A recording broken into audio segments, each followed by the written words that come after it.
Hello everyone, myself Harvinder Singh. Our next topic is resolution of forces. Then we will discuss polygon law of forces और उसके बाद principle of resolved parts.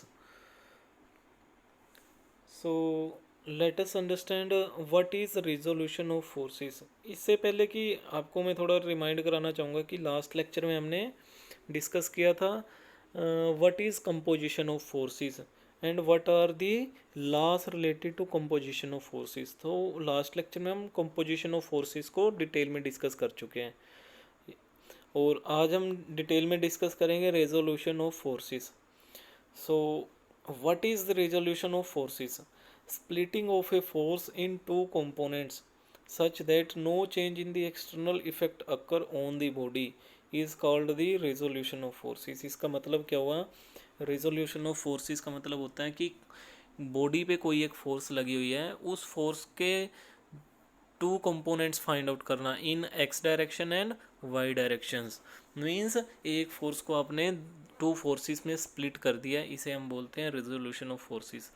Like यहाँ पे जैसे आपको figure में show हो रखा है कि हमारे पास एक फोर्स है रेड कलर में, आप देखिए जो फोर्स एफ है, इसकी कोई एक डायरेक्शन भी है, इसका कुछ मैग्नीट्यूड भी है, बट हम इस फोर्स को एक्स और वाई डायरेक्शन में अगर हम देखना चाहें कि क्या क्या इसका इफेक्ट जा रहा है, तो हम इसके दो कंपोनेंट्स फाइंड आउट कर सकते हैं एक्स डायरेक्शन और वाई डायरेक्शन में। एक्स डायरेक्शन में हम उसे बोलेंगे एफ एक्स और वाई डायरेक्शन में एफ वाई। सो इस प्रोसेस को बोलते हैं रिजोल्यूशन ऑफ फोर्सेस। मीन्स उसके कंपोनेंट फाइंड आउट करना in X direction and Y direction. So अभी हम इसको डिटेल में डिस्कस करते हैं कि ये जो हमारा नेक्स्ट टॉपिक है resolving forces into mutually perpendicular components. Means जो अभी हम लास्ट एग्जांपल डिस्कस करके हटे हैं उसी में कि सपोज करिए आपके पास कोई फोर्स आर है, जैसा कि यहाँ पे फिगर में शो किया हुआ है हमने फोर्स आर है। यहाँ पे हम एरो हेड लगाना भूल गए हैं इस फिगर में, तो आप वो इसे करेक्ट कर लें। तो इस जो फोर्स है हमारे पास आर, इसके एक्स और वाई डायरेक्शन में अगर हमें फोर्स के कंपोनेंट्स फाइंड आउट करने हो, मीन्स एक्स डायरेक्शन में यहाँ पे फिगर में शो कर रखा है हमने पी कंपोनेंट होगा और वाई डायरेक्शन में क्यू कंपोनेंट ऑफ फोर्स होगा। सो अगर हमें पी और क्यू को फाइंड आउट करना हो तो हम कैसे इसको रिजोल्व करेंगे? सो जैसा कि हम फिगर से देख भी पा रहे हैं कि जो हमारे पास स्टार्टिंग में जो फोर्स आर दी हुई है that is making an angle of alpha with horizontal direction. So हम ट्रायंगल कंसीडर करते हैं यहाँ पे, ट्रायंगल ओ ए सी। मैं रिपीट करता हूँ, ट्रायंगल ओ ए सी। जो ट्रायंगल ओ ए सी है वो एक राइट एंगल ट्रायंगल है। सो हमें यहाँ पे अल्फ़ा का पता है और फोर्स का पता है आर का। सो हमें फाइंड आउट क्या करना है? पी और Q means components of that force in X direction and Y direction. So जब हम ट्रायंगल ओ ए सी लेंगे, हमें पता है कि इस ट्रायंगल में अगर हम कोज अल्फ़ा की वैल्यू देखें, कोज अल्फ़ा क्या होता है? Base upon hypotenuse. So base यहाँ पे हमारा क्या है? पी है और हाइपोटेन्यूज क्या है? आर। सो यहाँ से हमारे पास इस इक्वेशन से p की वैल्यू आ जाएगी कि force p equal to R cos alpha होगा। ठीक है, ऐसे ही अगर हम इसी ट्रायंगल से कंपोनेंट AC फाइंड आउट करें तो AC की जो वैल्यू आएगी मीन्स वो इस रेक्टेंगल के अंदर Q के इक्वल होगा। तो यहाँ से हम Q की वैल्यू फाइंड आउट कर सकते हैं। Q की वैल्यू आएगी R साइन अल्फ़ा। सो हमने हमारे पास एक फोर्स दी हुई थी आर और उसके टू डायरेक्शंस में हमने कंपोनेंट्स रिजोल्व कर लिए हैं, जो कि one component is P and other is Q. P की वैल्यू आई है हमारे पास आर कोज अल्फा और Q is equal to R sine alpha. Next is resolving force into non perpendicular components. Means आपके पास कोई एक फोर्स दी हुई है आर, सेम वही जो कि हॉरिजॉन्टल के साथ एंगल अल्फा बना रही है। आपको इस फोर्स के दो कंपोनेंट्स फाइंड आउट करने हैं, बट वो कंपोनेंट्स हैं वो they are non perpendicular to each other. तो यहाँ पे भी सेम वही एग्जांपल है, आर फोर्स है उसका हॉरिजॉन्टल के साथ एंगल अल्फा है और हमें दो non perpendicular components find out करने हैं। मींस इन एक्स डायरेक्शन है जो कंपोनेंट पी है और जो अदर डायरेक्शन में कंपोनेंट है वो क्यू है। सो इसमें भी हम triangle O A C consider करेंगे। हमें पता है कि जो दो कंपोनेंट्स हैं, कंपोनेंट पी एंड क्यू, उनके जो एंगल हैं हमने फिगर में शो भी कर रखे हैं। आर के साथ पी के एंगल है क्यू, सॉरी जो पी फोर्स का कंपोनेंट है वो आर के साथ एंगल बना रहा है अल्फा, और जो क्यू कंपोनेंट है वो आर के साथ कितना एंगल बना रहा है, beta. So equal and opposite angle की वजह से हमें पता चल जाता है कि जो एंगल ओ सी ए है, ओ सी ए, ये एंगल भी बीटा के इक्वल होगा। और जो ट्रायंगल हमने कंसीडर की थी ओ ए सी ट्रायंगल जो हमने कंसीडर की है, इसमें एक एंगल अल्फा है एक एंगल बीटा है, तो थर्ड एंगल कितना हो जाएगा, 180 में से इन दोनों को माइनस कर देंगे अल्फा प्लस बीटा को। सो हमारे पास थर्ड एंगल आ जाएगा।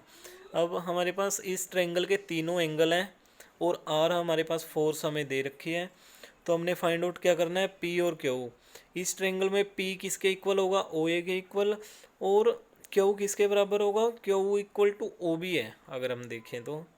पर इस पैरेललोग्राम से अगर हम देखें, पैरेललोग्राम के अंदर जो एंगल ओ बी है, सॉरी जो लेंथ ओ बी है वो किसके इक्वल है, ए सी, क्योंकि इसकी दो साइड से एक दूसरे के इक्वल होती हैं।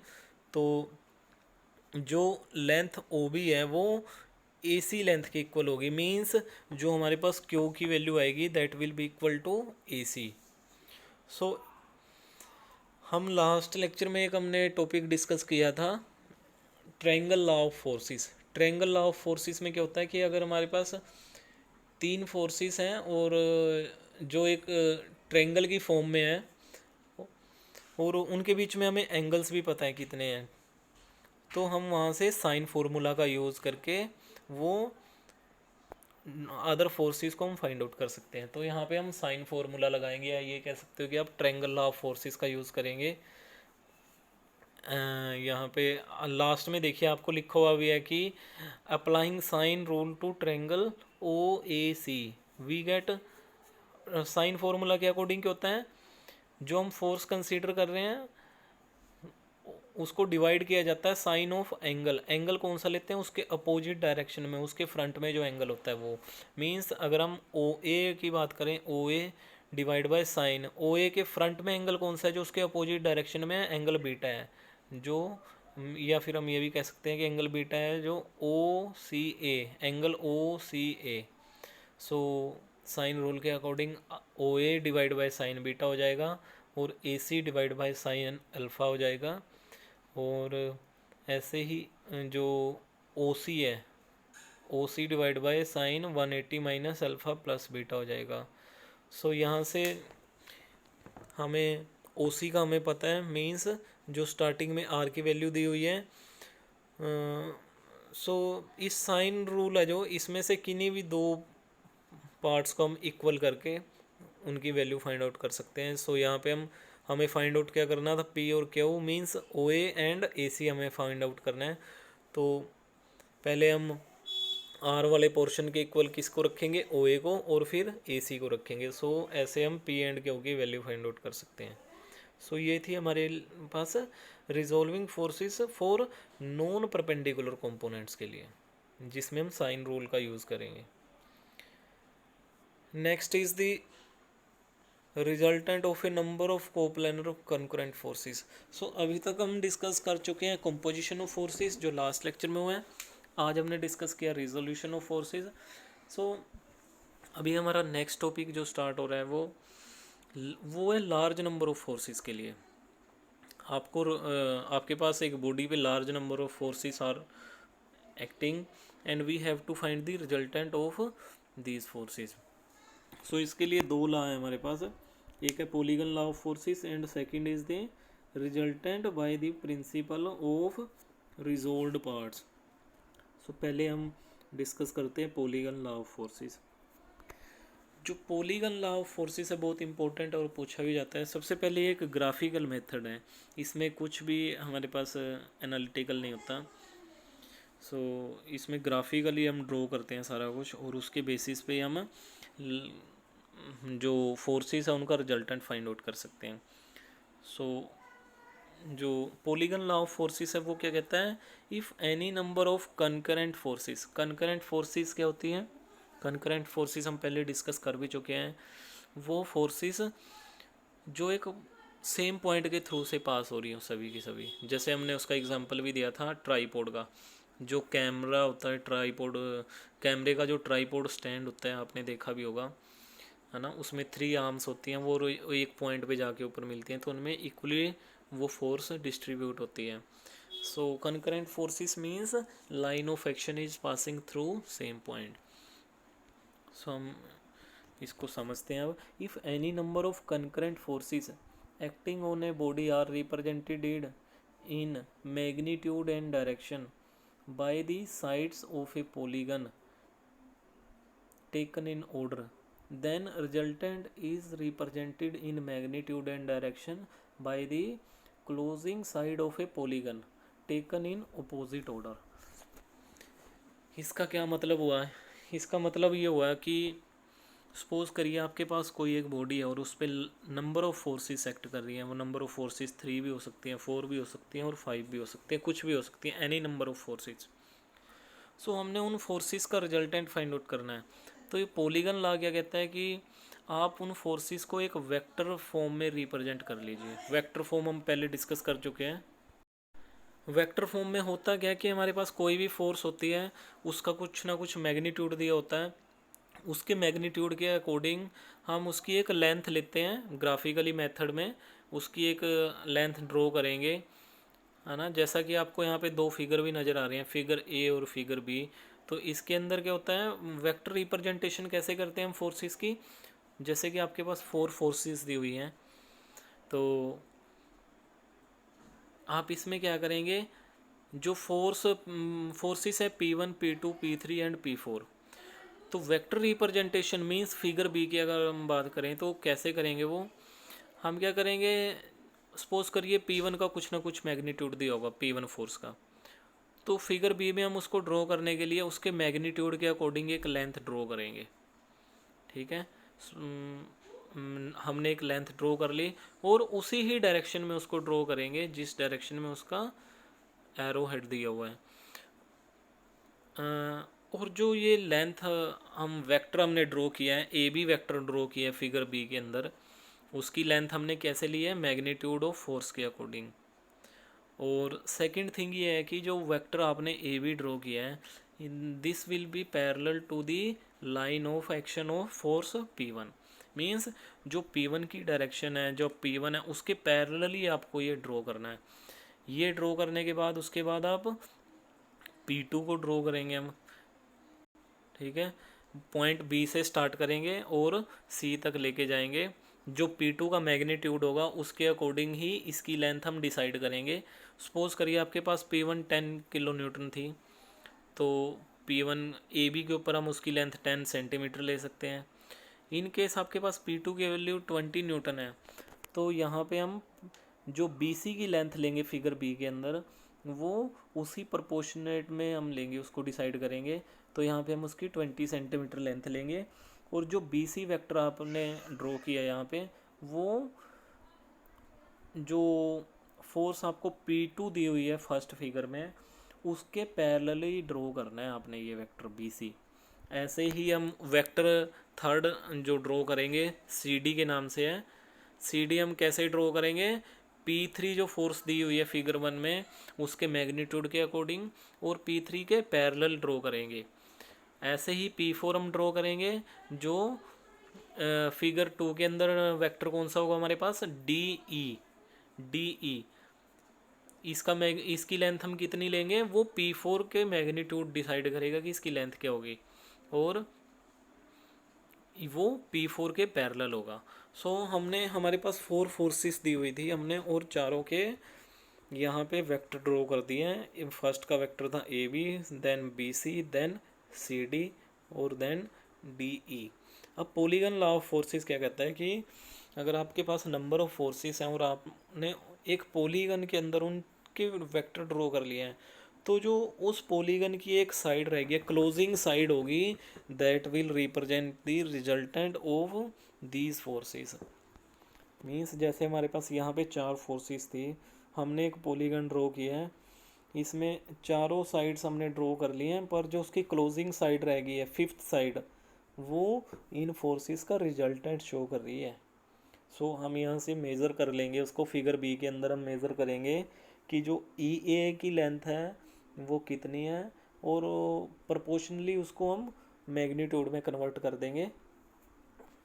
और उसकी डायरेक्शन भी हमें पता चल रही है कि क्या डायरेक्शन होगी। सो जो फिफ्थ साइड आई है वो उसका रिजल्टेंट है। सो इस तरह से हम एक पॉलीगन का यूज़ करते हुए रिजल्टेंट ऑफ कोप्लानर फोर्सेस हम फाइंड आउट कर सकते हैं। सो हमें ये डिसाइड करना होता है कि हमारे पास पॉलीगन कौन सी होगी। पॉलीगन पेंटागन भी हो सकती है, हेक्सागन भी हो सकती है, वो डिपेंड करता है नंबर ऑफ फोर्सेस कितनी हैं। जैसे कि हमारे पास इस फिगर में 4 फोर्सेस थी और एक हमारे पास रिजल्टेंट आना था, तो हमारे पास टोटल कितनी फोर्सेस हुई, 5। सो यहाँ पे पेंटागन बनी हुई है। इन केस आपके पास कोई प्रॉब्लम दी हुई है और उसमें 5 फोर्सेस हैं, सपोज करिए 5 फोर्सेस होंगी, और एक जो क्लोजिंग साइड आएगी, मींस जो रिजल्टेंट होगा इन सब फोर्सेस का, एक वो मिला के टोटल फोर्सेस हमारे पास 6 हो जाएंगी। सो वहाँ पे हम क्या ड्रॉ करेंगे, हेक्सागन, मींस जिसकी 6 साइड हो। सो ये हमने, हमारे पास पॉलीगन लॉ ऑफ फोर्सेस था, जो कि एक ग्राफिकल मेथड है। यहाँ पे थोड़ा सा इस ये फिगर की वजह से कट हो गया है। सेकेंड लाइन में ये लिखा गया है कि it is a graphical method. So इसका हम एक और एग्जांपल डिस्कस करते हैं, सेम वैसा ही है जैसा कुछ हम लास्ट में डिस्कस कर चुके हैं। यहाँ पे आपको नज़र आ रहा है कि हमारे पास फोर्सेस हैं P1, P2, P3 and P4, और एक रिजल्टेंट आर दिया हुआ है। सो 5 टोटल वो होगी। सो यहाँ पे हम एक पेंटागन बनाएंगे। पेंटागन, जब भी आप इसको वेक्टर डायग्राम, बी डायग्राम की बात कर रहा हूँ मैं, जब भी हम वेक्टर डायग्राम फोर्सेस का रिप्रेजेंट करेंगे, आपको दो चीज़ों का ध्यान रखना है। एक तो फोर्सेस के मैग्नीट्यूड के अकॉर्डिंग जो वेक्टर की लेंथ डिसाइड करनी है आपने, कितनी लेनी है, ठीक है। और सेकंड पार्ट है कि जो वेक्टर आप ड्रॉ करेंगे उस फोर्स के पैरेलल वो ड्रॉ करने हैं आपने, अदरवाइज आपसे मिस्टेक हो जाएगी और वो आपका करेक्ट आंसर नहीं आएगा। सो यहाँ पे P1 के पैरेलल हमने एक वेक्टर ड्रॉ किया AB, ठीक है, और P1 के मैग्नीट्यूड के अकॉर्डिंग उसकी हम लेंथ डिसाइड करेंगे। अब किसी को लेंथ में कन्फ्यूज़न न हो, एक एग्जांपल ले लेते हैं इसके लिए हम। सपोज करिए कि आपके पास जो फोर्सेस, आप नोट कर लीजिए, P1 फोर्स हमारे पास 10 न्यूटन की है, P2 है 20 न्यूटन, और P3 भी 20 न्यूटन की है, और P4 है हमारे पास 30 न्यूटन। मीन्स हमने चारों फोर्सेस के क्या मैग्नीट्यूड लिए हैं, 10 newton, 20 newton, 20 newton and 30 newton. So A B की लेंथ हम उसके मैग्नीट्यूड के अकॉर्डिंग कितनी रखेंगे, सपोज करो हमने 10 डिसाइड कर लिया है वो। सो ऐसे ही जो बी सी वैक्टर हम ड्रॉ करेंगे P2 के लिए, उसकी लेंथ उसके मैग्नीट्यूड के अकॉर्डिंग आएगी। उसकी मैग्नीट्यूड P2 का कितना सपोज किया हमने, 20, तो यहाँ पे बी सी की लेंथ भी 20 सेंटीमीटर हम ले सकते हैं, या 20 mm भी ले सकते हैं, जो आपको सुटेबल लगे। ऐसे ही P3 मीन्स बी फिगर के अंदर हम जो वेक्टर CD ड्रॉ करेंगे P3 फोर्स के लिए, जो कि P3 के पैरेलल होगा, और उसके मैग्नीट्यूड के अकॉर्डिंग इसकी लेंथ होगी। मैग्नीट्यूड हमने P3 का क्या डिसाइड किया था, 20 न्यूटन। सो यहाँ पे उसकी लेंथ भी हम 20 सेंटीमीटर ले सकते हैं। ऐसे ही P4, और देन हम फिफ्थ वेक्टर की लेंथ मेज़र करेंगे, जो हमें आंसर फाइंड आउट करना है, रिजल्टेंट फाइंड आउट करना है। P5 किसको रिप्रेजेंट कर रहे हैं, रिजल्टेंट को। सो यहाँ पे हम जो वेक्टर E A वेक्टर आया हमारे पास, रिजल्टेंट वेक्टर, हम इसकी लेंथ मेज़र करेंगे और उसको मैग्नीट्यूड में कन्वर्ट करेंगे फिर, ठीक है। मैग्नीट्यूड में कन्वर्ट करने के बाद हमें उसकी डायरेक्शन यहाँ से हमें शो हो ही रखी है कि क्या डायरेक्शन है। सो ये हमारे पास पॉलीगन मेथड होता है फोर्सेस का रिजल्टेंट फाइंड आउट करने के लिए। नेक्स्ट है हमारे पास रिजल्टेंट बाय रिजोल्व्ड पार्ट्स। मींस ये जो टॉपिक है अभी हम क्या, हमें जब नंबर ऑफ फोर्सेस एक्ट कर रही हैं और उनका रिजल्टेंट फाइंड आउट करना है, तो वो हम कैसे करेंगे वो हम डिस्कस कर रहे हैं। फर्स्ट हम ग्राफिकल मेथड डिस्कस कर चुके हैं, जो पॉलीगन लॉ ऑफ फोर्सेस है। सेकंड है रिजल्टेंट बाय रिजोल्व्ड पार्ट्स, मीन्स ये सेकंड मेथड है नंबर ऑफ फोर्सेस का रिजल्टेंट फाइंड आउट करने के लिए। ये एक एनालिटिकल मेथड है। इसमें कैसे हम करते हैं, सपोज करिए कि आपके पास नंबर ऑफ फोर्सेस हैं P1 P2, जैसा कि फिगर में शो कर रखा है हमारे पास यहाँ पे 3 फोर्सेस हैं P1 P2 और P3, और इनके एंगल भी दे रखे हैं कि एक्स डायरेक्शन के साथ इनके एंगल क्या है। P1 का एंगल θ1 है, P2 का एंगल है θ2 और P3 का एंगल है θ3। सो जब हमें इन फोर्सेस का रिजल्टेंट फाइंड आउट करना है और उस रिजल्टेंट की डायरेक्शन क्या होगी, सो हम यहाँ पे क्या करेंगे, इन फोर्सेस को एक्स और वाई डायरेक्शन में रिजोल्व कर लेते हैं। मीन्स पहले हम इन फोर्सेस के पार्ट्स फाइंड आउट करेंगे और उनको सम करेंगे इन एक्स डायरेक्शन और देन वाई डायरेक्शन में करेंगे। सो एक्स और वाई डायरेक्शन में जो निकलेंगे देन उनसे हम रिजल्टेंट फाइंड आउट करेंगे। सो अगर हम इन फोर्सेस को रिजोल्व करें इन एक्स डायरेक्शन, यहाँ पे लिखा हुआ भी है, देखिए फिगर के नीचे से स्टार्ट होता है, resolved parts of R along X. R का जो मीन्स हमें रिजल्टेंट फाइंड आउट करना है वो आर कोस थीटा होगा। सो P1 P2 और P3 के रिजोल्व्ड पार्ट इन एक्स डायरेक्शन के होंगे। P1 का होगा P1 कोस थीटा 1, ठीक है, और ऐसे ही P2 का P2 कोस थीटा 2, P3 के लिए P3 कोस थीटा 3। सो इन सब का हम समेशन करेंगे, सम करेंगे। सो हमारे पास resolve parts in X direction आ जाएंगे। ऐसे ही हम वाई डायरेक्शन में करेंगे। वाई डायरेक्शन में P1 साइन, अब यहाँ पे साइन एंगल आएगा क्योंकि हमारे पास जो θ1 θ2 एंगल हैं वो एंगल हैं विद एक्स डायरेक्शन। सो अगर हम उनको वाई डायरेक्शन में कंसीडर करेंगे तो यहाँ पे हम साइन को कंसीडर करेंगे। सो P1 के लिए P1 साइन θ1 आएगा, P2 के लिए P2 साइन θ2, ऐसे ही P3 के लिए आएगा। सो इस तरह से P1 P2 और P3 फोर्सेस के लिए जो इनके रिजोल्व्ड पार्ट्स हैं इन एक्स और वाई डायरेक्शन में हमने रिजोल्व किए हैं। अब उन दोनों से हम रिजल्टेंट फाइंड आउट कर सकते हैं। जो समेशन ऑफ एच आया है इन हॉरिजॉन्टल डायरेक्शन उसका square plus summation we means vertical direction में, वाई डायरेक्शन में क्या आया आपके पास कंपोनेंट्स उनका स्क्वायर और होल का अंडर रूट। सो ऐसे हमारे पास रिजल्टेंट आ जाएगा कि इन फोर्सेस का रिजल्टेंट है क्या, और वो रिजल्टेंट की डायरेक्शन क्या है। सबसे मेन ये भी है कि इसमें डायरेक्शन किस डायरेक्शन में वो रिजल्टेंट, वो हम जो लास्ट में इक्वेशन दी हुई है टेंजेंट थीटा से उससे फाइंड आउट कर सकते हैं। वो हमारे पास इस इक्वेशन से आ जाएगा। सो इस तरह से हम कोई भी नंबर ऑफ फोर्सेस हैं उनको दोनों टू डायरेक्शंस में हमने उनके पार्ट्स को रिजोल्व करना है, एक्स डायरेक्शन और वाई डायरेक्शन में। हमसे रिजल्टेंट ऐसे हम फाइंड आउट कर सकते हैं। अच्छा, इसमें साइन कन्वेंशन बहुत मैटर करती है। जैसे कि आपको इस फिगर में मेंशन कर रखा है कि जो फोर्सेस P1 P2 P3 हैं, तो साइन कन्वेंशन में हम जब भी फोर्सेस आउटवर्ड डायरेक्शन में होंगी, यहाँ पे सभी की सभी टेंसाइल फोर्सेस हमने शो कर रखी है, मीन्स आउटवर्ड डायरेक्शन में है। सो जब भी आउटवर्ड डायरेक्शन में होंगी फोर्सेस को हम पॉजिटिव साइन लेंगे उनके लिए। और सेकंड पॉइंट है यहाँ पे when forces action inward acting, sorry यहाँ पे एक्टिंग लिखना था हमने, when forces acting inward towards a point, तो हम जब इनवर्ड डायरेक्शन में वो एक्ट कर रही होंगी तो हम वहाँ पे उनका सिंबल नेगेटिव लेंगे। यहाँ पे एक एग्जांपल दे रखा है हमने, न्यूमेरिकल एक अंडरस्टैंड करते हैं। इस न्यूमेरिकल को देखिए कि एक यहाँ पे कोई एक बॉडी है, फिगर देखिए आप इसका, यहाँ पे पॉइंट O है जो हमारे पास मेन सेंटर पॉइंट है एक्स और वाई डायरेक्शन एक्सिस का। इस पे 4 फोर्सेस एक्ट कर रही हैं। फर्स्ट फोर्स है, अगर हम देखें तो 200 न्यूटन की फोर्स है जिसका एंगल 30 डिग्री है विद एक्स डायरेक्शन। ऐसे ही 250 की फोर्स है जो वाई डायरेक्शन में है, देखिए आप, मीन्स उसका एंगल एक्स डायरेक्शन के साथ कितना हुआ, 90 डिग्री। ऐसे ही थर्ड फोर्स 300 न्यूटन की है जो वाई के साथ एंगल बना रही है 45 डिग्री। तो एक्स के साथ उसका एंगल कितना हो गया, 45 प्लस 90 135 डिग्री।